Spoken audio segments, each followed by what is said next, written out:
The only potential risk with the national debt increasing over time is inflation. And to the extent that you don't believe the U.S. has a long-term inflation problem, you shouldn't believe that the U.S. is facing a long-term debt problem.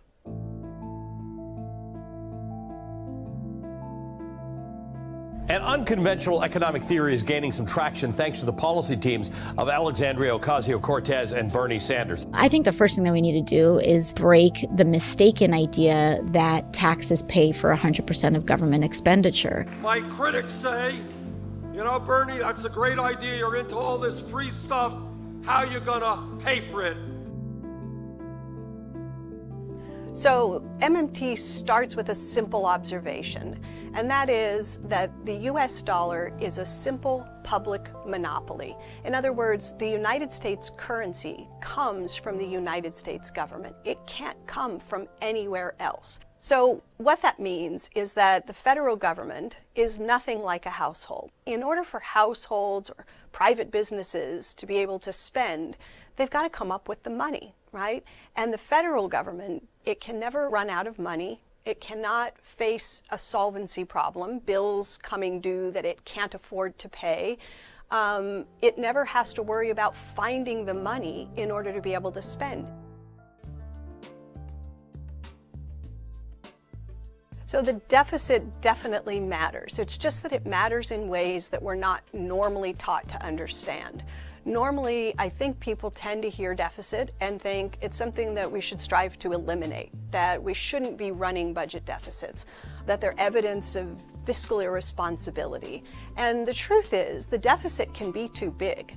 Evidence of a deficit that's too big would be inflation. But the deficit can also be too small. It can be too small to support demand in the economy. And evidence of a deficit that is too small is unemployment.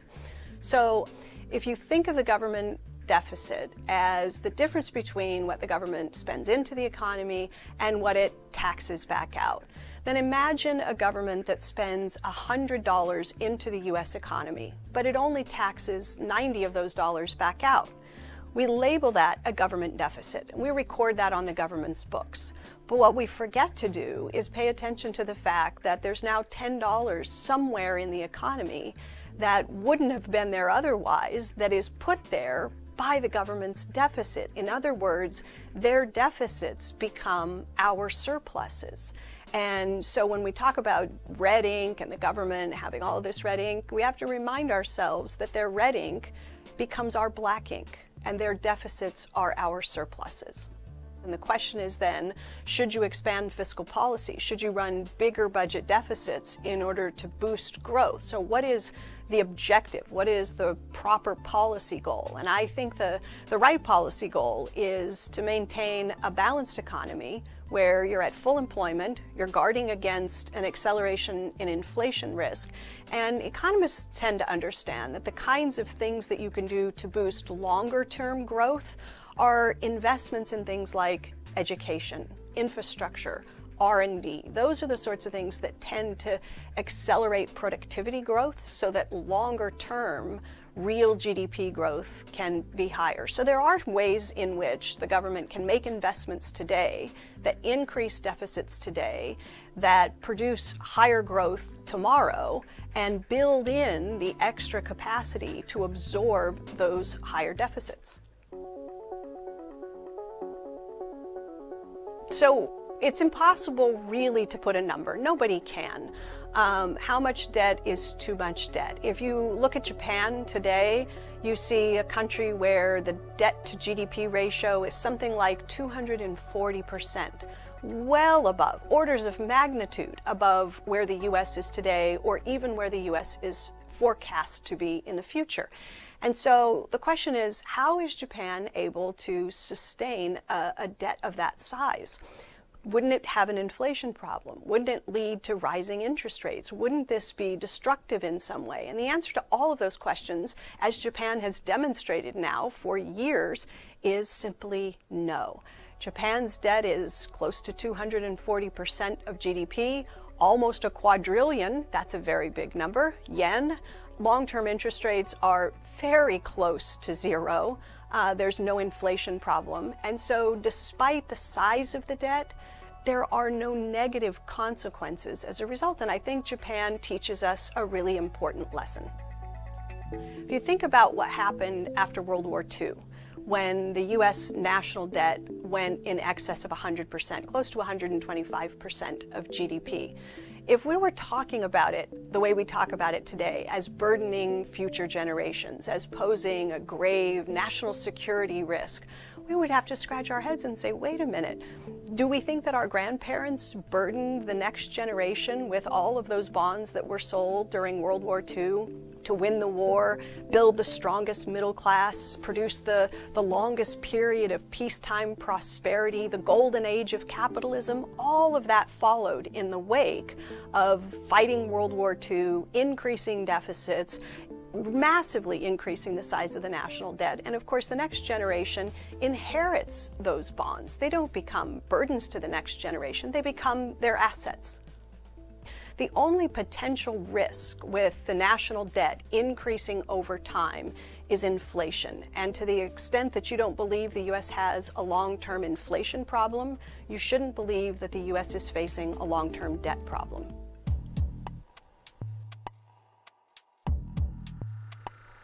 So the best defense against inflation is a good offense. And what MMT does is to try to be, I think, kind of hypersensitive to the risks of inflation. I don't see any other macro school of thought pay as careful attention as we do to the inflation risk question. And so what we would say is, look, if you are Congress and if you are considering a new spending bill, instead of thinking about the ways in which that new spending will add to the deficit or add to the debt, you should be thinking about the ways in which that new spending has the risk of accelerating inflation, and then avoid doing that. So instead of going to the Congressional Budget Office and saying, we'd like to know what this bill will do to the debt and the deficit over time, instead, go to the Congressional Budget Office or other government agencies and say, we're considering passing this $1 trillion investment in infrastructure. This is our bill.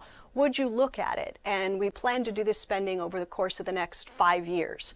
Tell us if that would create problems in the real economy. Evaluate the inflation risk and come back to us and give us some feedback. That's the kind of responsible budgeting that I think that I would like to see Congress begin to move towards. So the question about what to do if inflation becomes a problem is a different one. And I think the first thing you have to do is say, what is driving the inflation? Because to think that the inflation that is going to become important at some future date is likely to be the result of too much aggregate spending is really hard to believe. I mean, the U.S. economy hasn't experienced what we might call demand pull inflation for almost a century. The types of inflation that have been important in the U.S. have almost always come on the cost side, what we call cost push inflation.